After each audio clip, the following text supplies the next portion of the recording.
studio, c'est une école de danse spécialisée en danse hip-hop. Je suis gérant du magasin Keepfire. J'ai ouvert le studio de musique, alors c'est un studio mixage et mastering. C'est une école dédiée vraiment aux cultures urbaines. Et à côté de ça, pour le côté artistique et loisir, je suis pochoiriste. Ma spécialité, c'est quand même les musiques urbaines.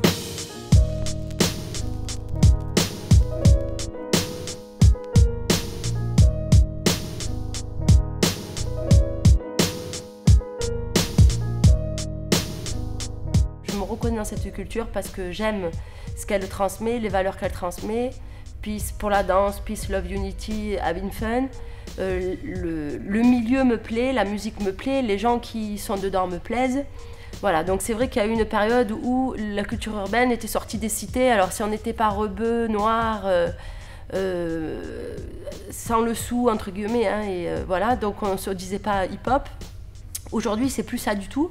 On se rend compte que dans les écoles de danse comme la mienne, il y a des gens qui sortent de milieux très aisés, des gens qui sortent de milieux normaux, des fils de médecins, d'avocats. Et les gens se retrouvent dans cette culture urbaine.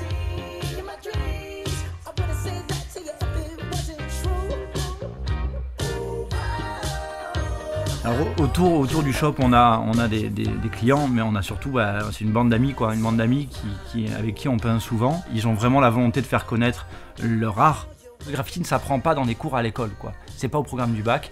Et ça, on y tient. C'est-à-dire que le graffiti s'apprend dans la rue, ça s'apprend en rencontrant des gens, ça s'apprend sur les terrains graffiti.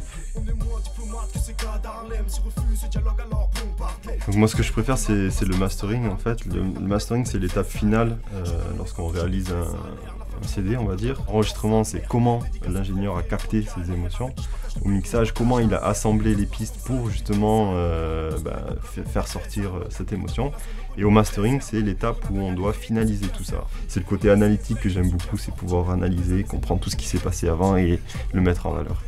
Plein de soirées rap au centre-ville, ici c'est trop gris, les connexions se font et se défont si facilement, mais l'art de rue m'a présenté des bons gars, assurément. Je fais partie de cette culture de par le graffiti, moi essentiellement.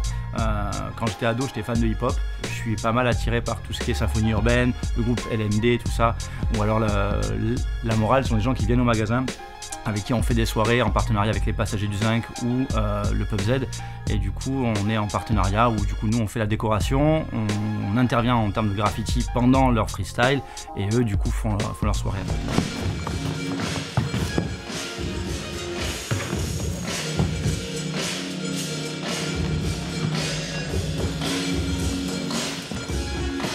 L'émergence de la culture, c'est la rue, mais c'est la base en fait, qui est la rue. Après, il y a eu tellement d'évolution depuis là 40 ans que du coup, on peut pas dire maintenant que c'est vraiment une culture urbaine.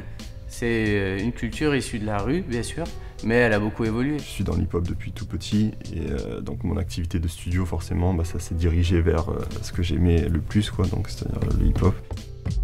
Je pense que la notion de défi, de freestyle, la notion de se confronter aux autres est très importante pour se dire hip-hop.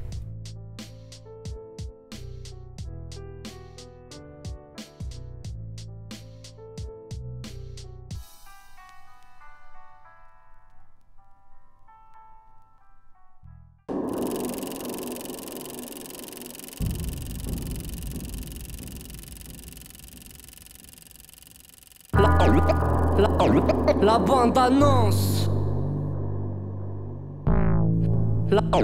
La bande annonce. Comme sur le papier, on fait ça.